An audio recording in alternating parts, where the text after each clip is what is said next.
बाजारिया में चांद उगलो माइया चांद उगल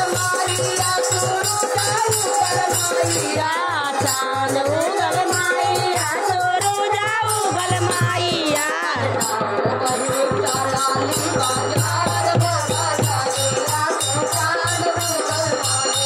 अरे नाओ बहने चलली बाजार हो बाजारिया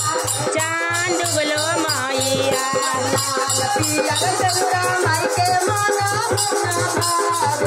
लाल पियर चंद्रा माई के माना होना भावे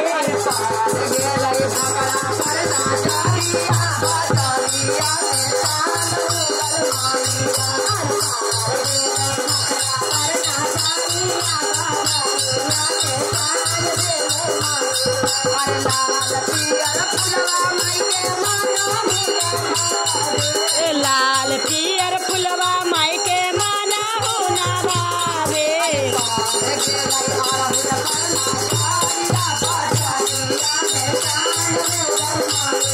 अरे पार गेले ओढ़ुल पर नाजरिया बाजारिया चांद उगल माइया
भैया के तरफ से बहुत सारा दान मिला है।